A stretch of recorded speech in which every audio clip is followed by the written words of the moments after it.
All right, Bulls and Bears, how's everybody doing? I hope you're well. Back with another dose of economic reality. My name is JJ. Today, we got a lot more economic reality, economic news, financial news to get into. We want to start today with the housing market, but we're going to get into a lot of other information today and news, more layoffs happening, inflation, crime that goes along with the rising cost of living, inflation, and rising poverty. And we're going to step back and tell you about the just the overall economy, the big picture here. But let's start off in the housing market. We've got a lot of people out there reporting that the housing bubble is finally going bust. Inventory is surging.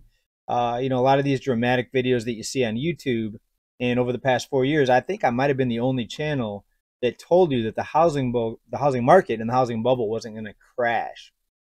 Right? We're not going to see a big popping of the housing bubble unless something happens with the system of lending money, right? If you've been on this channel, and even if you have a little bit of economic knowledge, you know that this expansion of the economy is credit slash borrowing driven, right? This is not money that people had saved up. If you look at the debt levels, we're 30% higher now than we were in the financial crisis. This is all borrowed money that's made these prices go up so high and made the cost of living so high.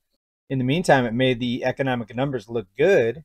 So the quote unquote leaders that were behind this, or at least part of this, they took credit for this. And then, of course, they went out and bragged about how good the markets are, how people are getting rich because their home values are going up.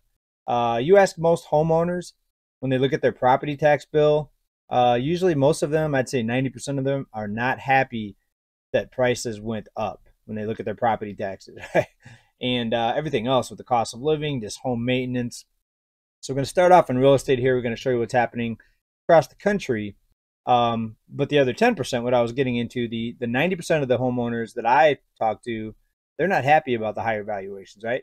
Of course, there's a few people that are looking to sell, and there's home flippers and stuff like that. But most homeowners, people that just live in a primary residence, they don't want prices going up because their taxes are going to go up. And yeah, the ones that are selling, of course, they don't mind the high home values. But why are they selling? Are they selling because the cost of carrying the home, including the property taxes and everything else, is too high? That's a lot of times that is the case. That's why a lot of homeowners are selling. So we keep an eye on the housing bubble here. We're the only channel that told you, and I'm continuing to tell you, that the bubble is not going to go bust, that there's not going to be a housing crash unless a few things change. And we're going to get into that. But first, let's talk about what's happening with the inventory. And let's bring up a nationwide map here from Fast Company. And let me see if I can zoom in here to get what's her name out of the frame. Sorry, Selena fans, we got to get her out of here. This is not celebrity gossip time. All right, here we are nationwide. Let me adjust the zoom slightly here. Sorry, I had this all zoomed in, but then I think I had to refresh the page. And then it made it go back out here. So here we see the numbers, right?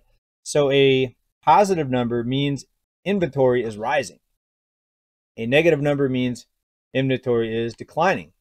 Declining inventory means there's a lot of demand. We see Nevada declining, actually negative 26% inventory. So the housing market's still very hot in Nevada.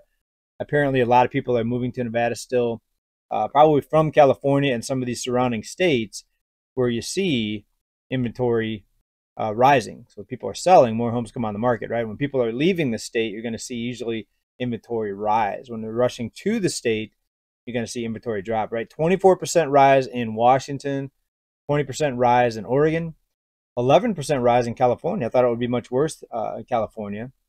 21% rise. So right off the bat, you can see these are not drastic numbers. We're not seeing inventory double and triple like some people are raising the alarm on and talking about. Let's scroll down a little bit, though, to Florida. Florida is the big one with the biggest increase, right? 57%. And what did we tell you, 2-3 years ago about Florida? We said so many people are moving to Florida. And at the time, it was very affordable. In 2020, when everybody started relocating and trying to get a place to work at home and all the stuff that went along with the health crisis, people flocked to Texas. People flocked to Florida. And look at Texas, by the way, also one of the biggest increases in inventory, 31% now.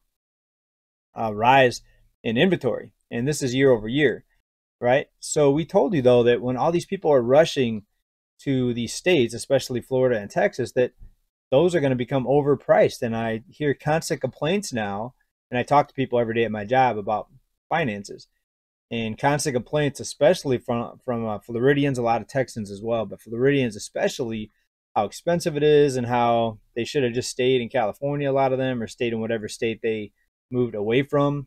New York, a lot of people from New York went to Florida for a lower cost of living, lower housing prices, all that. I hear constant complaints how it's so expensive now in Florida, right? And Texas, right? But let's take a look at some other states here. Where are the other big ones at? We got 34% in these southern states here. What do we have here? Mississippi and Alabama. Alabama, Mississippi. Sorry, I had to look at them for a minute here. I used to know all 50 states just by looking at their shape. I probably could still do it if I focused on it here.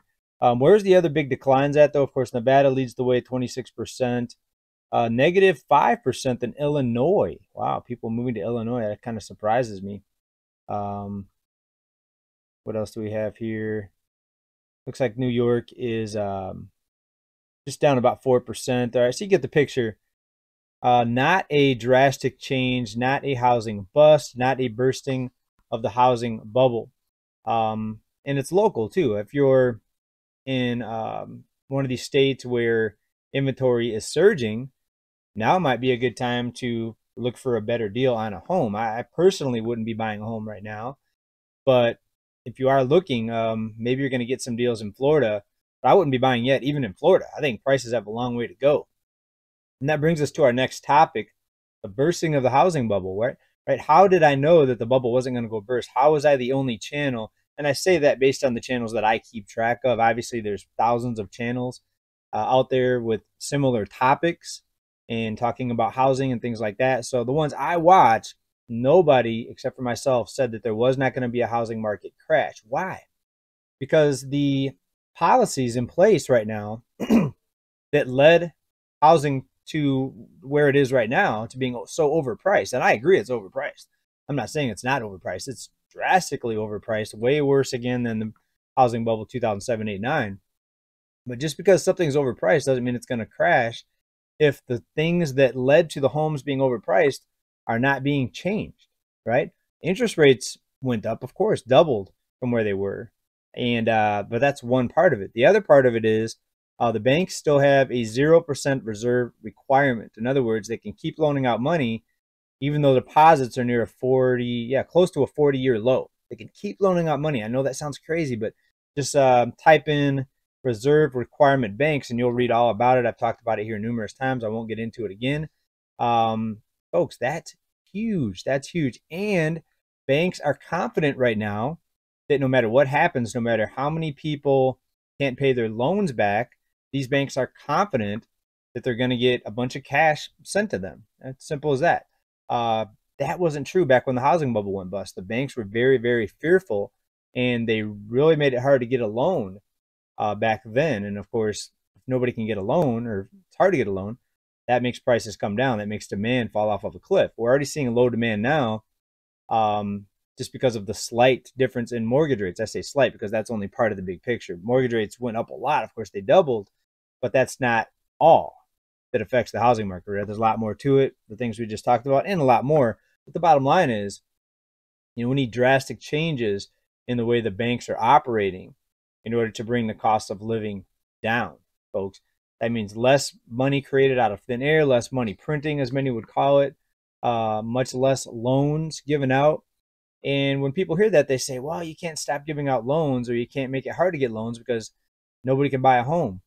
Well, if you can buy a home right now at these prices, you're in the small few, I'd say maybe 30%, because the last number I looked up, 70% of the people are priced out of the housing market. Now, again, it's local. It depends on your state, just like we saw the inventory numbers in the previous chart.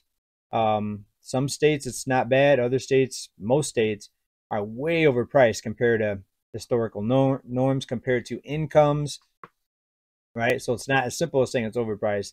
It's not overpriced, but about 70% of people are priced out of the housing market.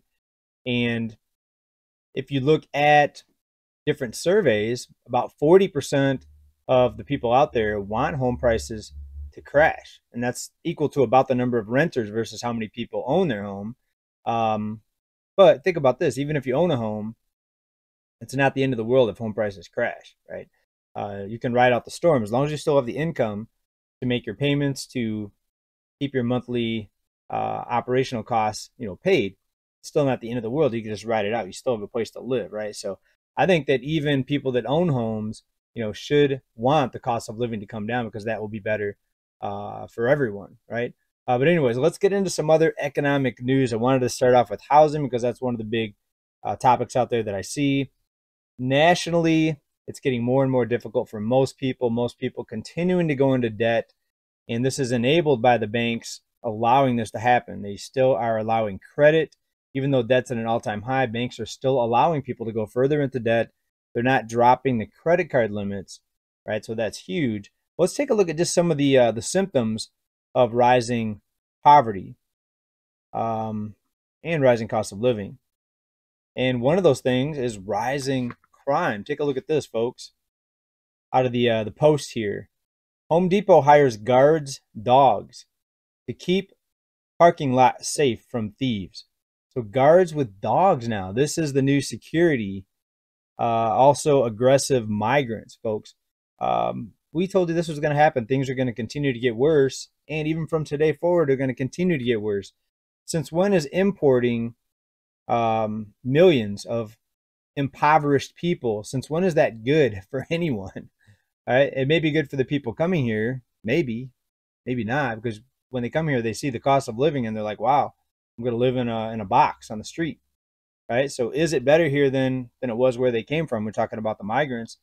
And when you have a lot of poor people, you're going to have more crime. And why do you think we're seeing these numbers just get worse and worse? We're seeing companies fold. The 99-cent store here in California folding because of the cost of living and operation costs. But one of those operation costs was losses from theft, right? They even said that in their report as one of the reasons, right? So interesting, folks. And we've got the IMF out there now. And here's what they're saying, folks. This is a joke, in my opinion. It's not a joke. I mean, they're serious when they're saying this, but to me, it's a joke. To most of you, what do you think about this? The World Economic Outlook out of the IMF. Steady but slow. Resilient. Here's that word again, resilient. Amid divergence, right? So resilient economy, the consumer's resilient. Folks, everything is just the opposite of what they're telling you. It's almost laughable at this point. A couple other stats I want to bring up here real quick. We've got Nike plans to lay off another 740 people. This is out of its Oregon headquarters. And I can't even keep track, but it says here 2 months ago there was an announcement of about 1,600 employees, but there was many before that. Folks, bottom line is buckle up, strap in, because if you're waiting for a housing market crash and you're waiting for things to get easier, I would say brace for the opposite. Brace for things to get more expensive. It's going to become more difficult, not easier, going forward. I wish I had better news to give you.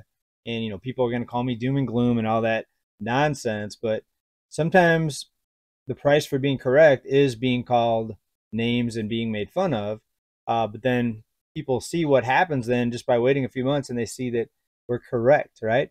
Now, let me go ahead and underpin this, though, because just because I say prices are going to go up based on the current environment doesn't mean that things can't change, right? There could be a complete flip in the way money's being loaned out, the system of credit as it's issued by banks, right? There'd have to be something big happen, or something even bigger, to disrupt the way money is created and loaned out, right? So I'm not saying these black swan things can't happen. Prepare for them. But I'm saying outside of a black swan event, there's something major that disrupts the entire mechanism of money lending. Look out for higher prices, higher cost of living, higher inflation. Everybody, let me know what you think about all this down below. And we'll see you in the next video. Hopefully, please make sure you are still subscribed. And we're going to stay ahead of this economic curve together and get through this. And we're going to thrive on the other side of this, everybody. Thanks for watching. Big love. Keep stacking now. Peace.